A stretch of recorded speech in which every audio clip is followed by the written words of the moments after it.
So let's start chapter 13, which is the second chapter of physics second year. जो पहला chapter था physics second year का chapter 12 वो था इलेक्ट्रोस्टैटिक्स। इस चैप्टर को कहते हैं करंट इलेक्ट्रिसिटी या करंट इलेक्ट्रिसिटी ही को हम कह सकते हैं electrodynamics. If that was electrostatics, this is electrodynamics.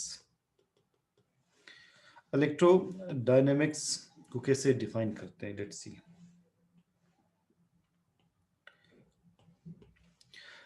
Charges अगर रेस्ट में हो उनकी स्टडी को कहते हैं इलेक्ट्रोस्टैटिक्स। अगर चार्जेस मूव कर रहे हो, लाइक इलेक्ट्रॉन्स मूव कर रहे हैं, पॉजिटिव आयंस मूव कर रहे हैं, तब इनकी स्टडी को इलेक्ट्रोडायनेमिक्स कहते हैं। डायनेमिक्स वर्ड ही शो कर रहा है कि यहाँ पर पार्टिकल्स मूव कर रहे हैं। So the branch of physics that deals with the study of charges in motion is electrodynamics. How do we define electric current? Electric current को डिफाइन देके कैसे करते हैं? कहीं पर चार्जेस फ्लो कर रहे हैं, पर यूनिट टाइम जितने चार्जेस फ्लो करेंगे इस फ्लो को हम इलेक्ट्रिक करंट कहते हैं, आई से शो करते हैं। So what is electric current? The amount of charge passing per unit time is electric current. Charge per unit time. इसका हम यूनिट क्या लिखते हैं? Ampere.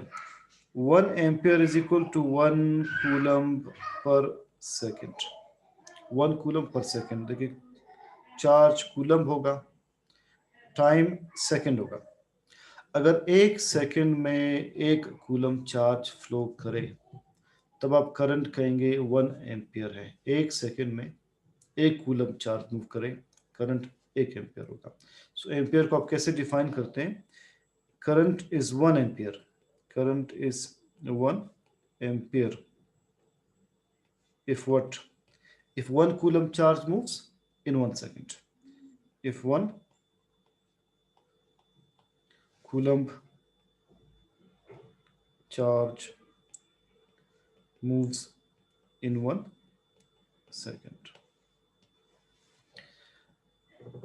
Current is because of the flow of charges. एक static charge जो rest में हो वो करंट जनरेट नहीं करता, तो फ्लो ऑफ चार्ज कैरियर्स की वजह से करंट प्रोड्यूस होता है। अब ये कौन से चार्जेस हैं ये हमें देखना है। इन केस मेटेलिक कंडक्टर्स हो, लाइक कॉपर, आयरन, कोई भी मेटल कंडक्टर हो, मेटेलिक कंडक्टर्स अगर हो, सपोज ये एक मेटेलिक कंडक्टर है,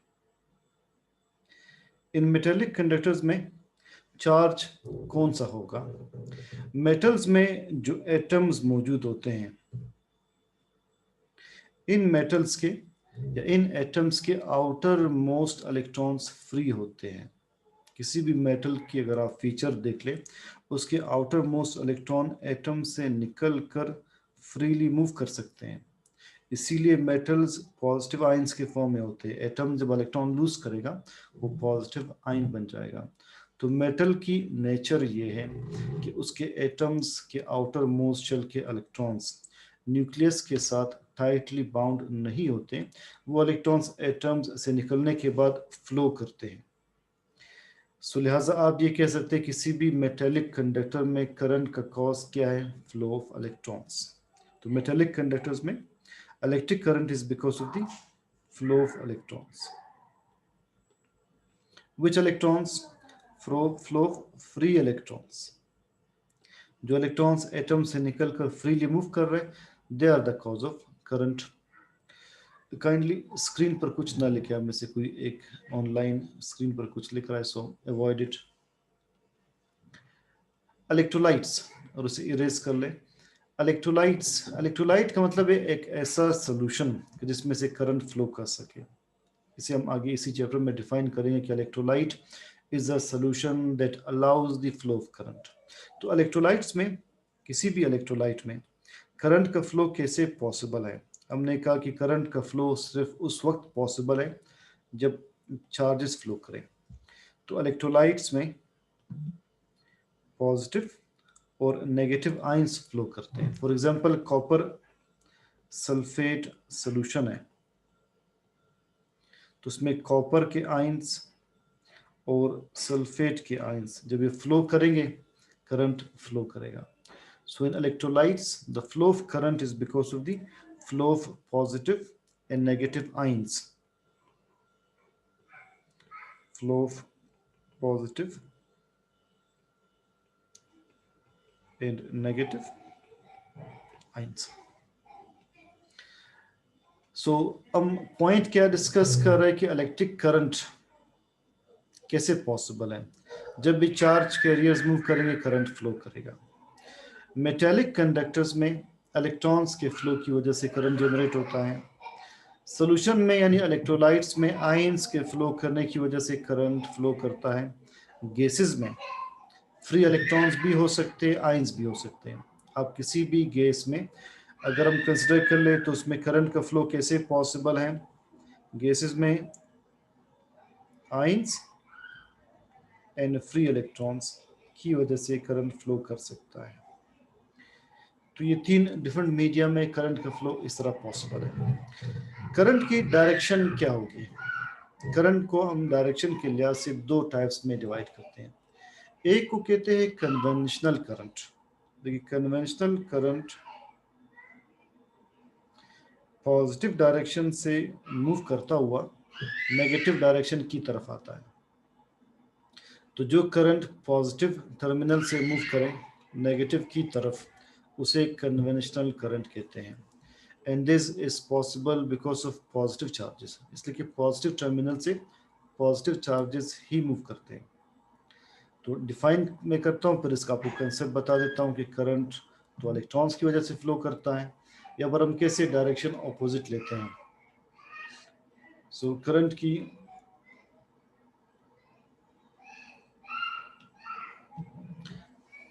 करंट कन्वेंशनल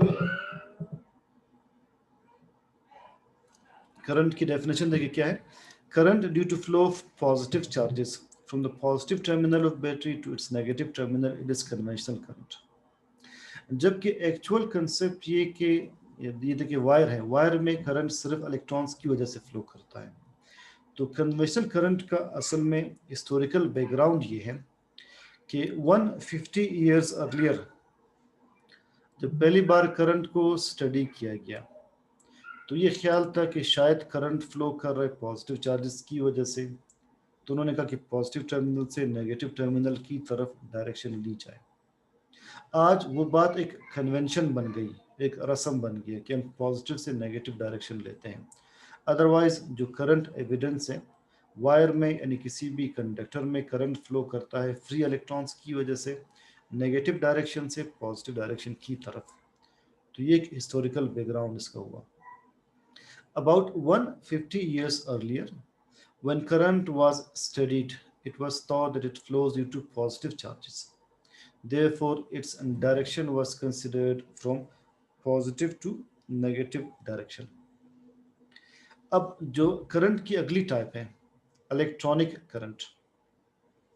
जो करंट बैटरी के हम नेगेटिव डायरेक्शन से मेंशन करते हैं because of the electrons towards the positive terminal, इसे कहते हैं electronic current. It is because of the flow of electrons.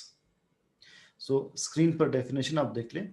Current due to flow of negative charges from negative terminal of battery to its positive terminal, it is electronic current. तो actually current होता है electronic. जो conventional current है वो हम इसके historical background की वजह से बाय कन्वेंशन डायरेक्शन पॉजिटिव से नेगेटिव की तरफ लेते हैं। अदरवाइज इलेक्ट्रॉनिक करंट ही एक्चुअल करंट है वायर्स में, कंडक्टर्स में। पॉजिटिव टर्मिनल को कहते हैं हाई पोटेंशियल, इसे कन्वेंशनली हाई पोटेंशियल कंसिडर करते हैं। नेगेटिव टर्मिनल को लो पोटेंशियल कहते हैं, लो पोटेंशियल। तो नोट्स में आप देखेंगे ये भी लिखा होगा कि जो करंट हाई पोटेंशियल से लो पोटेंशियल की तरफ आए, यानी पॉजिटिव से नेगेटिव टर्मिनल की तरफ आए, इसे कन्वेंशनल करंट कहते हैं।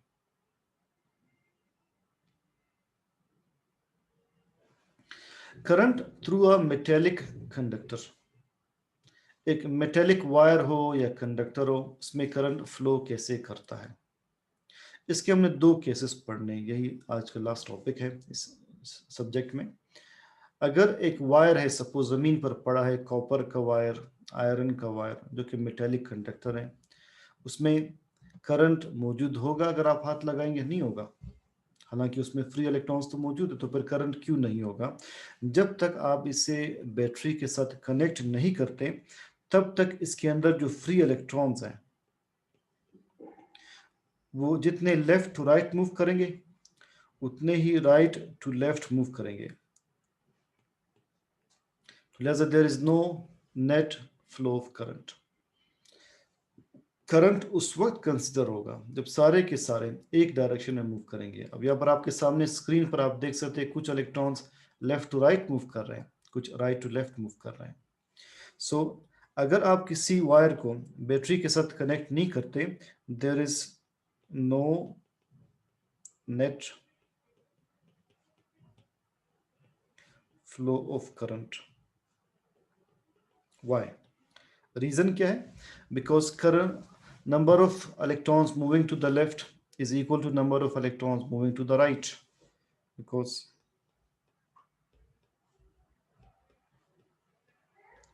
number of electrons moving in both directions, moving in both directions is the same. मगर अगर आप इसी कंडक्टर को लेकर अब इसे बैटरी के साथ कनेक्ट कर लें, तो सबसे पहला स्टेप ये है कि एक इलेक्ट्रिक फील्ड जनरेट होगा। इलेक्ट्रिक फील्ड की डायरेक्शन हमने डिस्कस की है, हमेशा पॉजिटिव से नेगेटिव की तरफ होती है। तो ये एक इलेक्ट्रिक फील्ड जनरेट होगा, इट इज इलेक्ट्रिक फील्ड।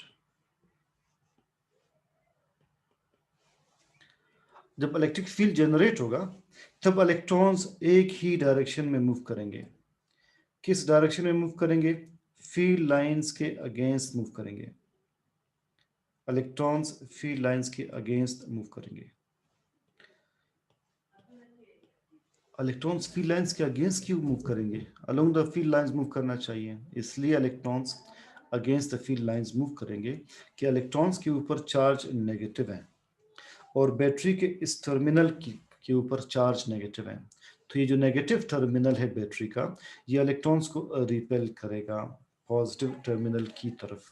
तो इलेक्ट्रॉन्स सारे के सारे नेगेटिव टर्मिनल के रिपल्जन की वजह से against the field lines move करेंगे। जब ये इलेक्ट्रॉन्स मूव करेंगे, ये इस कंडक्टर के एटम्स के साथ कोलाइड भी करेंगे। And while electrons collide with atoms, उनका फ्लो स्लो होगा डेफिनेटली। तो ये इलेक्ट्रॉन्स बहुत स्लो मूव करेंगे। इन इलेक्ट्रॉन्स की जो वेलोसिटी होती है वो 10 रेज़्ड पावर -3 मीटर्स पर सेकंड होती है। जो फ्री इलेक्ट्रॉन्स थे, जो ये केस है, इसमें इलेक्ट्रॉन्स बहुत फ्रीली मूव करते हैं, बहुत फास्ट मूव करते हैं। मगर ये इलेक्ट्रॉन्स जो कि against the field lines move कर रहे हैं, इनका flow against the field lines होने की वजह से स्लो होगा। इनकी वेलोसिटी कितनी होगी? 10 रेज़ टू पावर -3 मीटर पर सेकंड, या हम इसे लिखते हैं 0.01 मीटर पर सेकंड। इस वेलोसिटी को कहते हैं ड्रिफ्ट वेलोसिटी, इसे कहते हैं ड्रिफ्ट वेलोसिटी। अगर इनकी वेलोसिटी इतनी स्लो है, अगर इलेक्ट्रॉन्स की वेलोसिटी इतनी स्लो है कि ये 1 मीटर पर सेकंड भी नहीं है ना, 0.1 मीटर पर सेकंड, 0.01 मीटर पर सेकंड, तो ये कैसे पॉसिबल है कि सपोज आप क्वेटा में बैठे हुए हैं, एक डिवाइस मशीन में है, मस्तूंग में है, खुशदार में, आप क्वेटा में बटन ऑन करते हैं, विदाउट टेकिंग टाइम वो ऑन हो जाता है। ये करंट इतनी जल्दी कैसे पहुंचा with the speed of light? तो इसका आंसर कुछ बुक्स में ये लिखा है कि although electrons move very slowly, मगर जो इलेक्ट्रिक फील्ड ये जनरेट करते हैं, that electric field travels with the speed of light. तो लिहाजा हम कहते हैं कि current almost travels with the speed of light. ये एक्सप्लेनेशन सुने. Electrons move against the field lines with a velocity known as drift velocity equal to 10 raised power minus 3 meter per second, as we discussed now. Though electrons flow very slowly, but the electric field generated by them travels with what? It travels with the speed of light. It travels with the speed of light. ये description दोबारा सुन ले. जब आप किसी conductor को battery के terminals के साथ कनेक्ट करते हैं तो पहले एक इलेक्ट्रिक फील्ड जनरेट होगा बैटरी के पॉजिटिव टर्मिनल से नेगेटिव टर्मिनल की तरफ. अब नेगेटिव टर्मिनल इलेक्ट्रॉन्स को रिपेल करेगा. इलेक्ट्रॉन्स रिपेल होकर अगेंस्ट द फील्ड लाइंस एक ही डायरेक्शन में मूव करेंगे और करंट जनरेट होगा इस डायरेक्शन में, इलेक्ट्रॉनिक करंट. चूंकि electrons against the field lines move कर रहे हैं और मेटल के एटम्स के साथ कोलाइड भी करते हैं तो इनका फ्लो स्लो होगा. उनकी वेलोसिटी बहुत कम होती है, 10 रेज़्ड पावर माइनस 3 मीटर पर सेकंड के इक्वल होती है. इसे कहते हैं ड्रिफ्ट वेलोसिटी. अब सवाल मैंने ये रेज किया कि अगर इतने स्लो इलेक्ट्रॉन्स मूव कर रहे हैं तो करंट का फ्लो इतना फास्ट कैसे है कि वो स्पीड ऑफ लाइट से मूव कर रहा है. तो इसका आंसर ये कि although electrons move very slowly but the electric field generated by them travels with the speed of light. Electrons जो against the field lines move कर रहे हैं उन्हें ये फोर्स कौन प्रोवाइड कर रहा है कि वो against the field lines move कर सकें. उन्हें ये फोर्स प्रोवाइड कर रही है battery. Battery provides force to electrons to move against the field lines. Battery के इस फोर्स को कहते हैं electromotive force. What is electromotive force? Force that causes the flow of electrons. तो electromotive force की simple definition, it is the force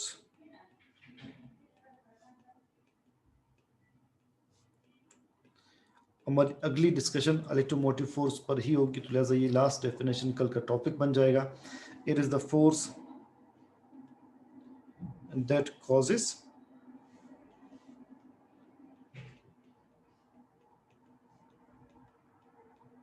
the flow of electrons. So force that causes the flow of electrons is electromotive force. ये आज की topic की description थी. Slides देखते हैं. First we defined कि what is electrodynamics. Charges move कर रहे हो उनकी स्टडी को इलेक्ट्रोडायनेमिक्स कहते हैं. What is electric current? Charge per unit time. इसे इलेक्ट्रिक करंट कहते हैं. इसका यूनिट होगा एम्पियर. चार्ज जब भी फ्लो करेगा उसकी वजह से करंट जनरेट होगा. तो मेटल्स में फ्री इलेक्ट्रॉन्स मूव करते हैं and they are the cause of electric current. Solutions में यानी इलेक्ट्रोलाइट्स में पॉजिटिव और नेगेटिव आयंस की वजह से करंट फ्लो करता है. गैसेस में आयंस और फ्री इलेक्ट्रॉन्स की वजह से करंट फ्लो करता है. करंट के डायरेक्शन के लिहाज से दो टाइप्स है. जो current positive to negative consider होती है उसे कन्वेंशनल करंट कहते हैं. और एक तस्वुर था कि करंट पॉजिटिव चार्जेस की वजह से है कंडक्टर्स में. बाद में तस्वुर गलत साबित हुआ मगर अभी भी वो रस्म इसी तरह से मेंटेन है, कन्वेंशन कायम है कि हम पॉजिटिव टू नेगेटिव करंट की डायरेक्शन शो करते हैं. Current is basically electronic current जो कि इलेक्ट्रॉन्स की वजह से है और बैटरी के नेगेटिव टर्मिनल से पॉजिटिव टर्मिनल की तरफ ही करंट फ्लो करता है. अगर आप किसी कंडक्टर को बैटरी के साथ या ईएमएफ के किसी सोर्स के साथ कनेक्ट ना करें तो उसमें करंट नहीं होगा. करंट इसमें ज़ीरो कंसिडर होगा इसलिए कि चार्जेस का फ्लो दोनों डायरेक्शन में सेम है. आप इसी वायर को बैटरी के टर्मिनल्स के साथ कनेक्ट कर लें तो पहले पॉजिटिव टर्मिनल से नेगेटिव की तरफ इलेक्ट्रिक फील्ड जनरेट होगा और इलेक्ट्रॉन्स नेगेटिव टर्मिनल से रिपेल होकर against the field lines move करेंगे. ये इलेक्ट्रॉन्स चूंकि against the field lines move कर रहे हैं इसलिए इनकी वेलोसिटी बहुत कम होगी. कितनी वेलोसिटी होगी इनकी? इनकी वेलोसिटी होगी 10 रेज़्ड पावर माइनस 3 मीटर पर सेकंड. इस वेलोसिटी को कहते हैं ड्रिफ्ट वेलोसिटी. जिन्हें आवाज़ नहीं आ रही वो अपना नेट स्पीड चेक कर ले या सिस्टम चेक करे. ठीक है, ऐसे आवाज़ बिल्कुल क्लियर है, म्यूट नहीं है.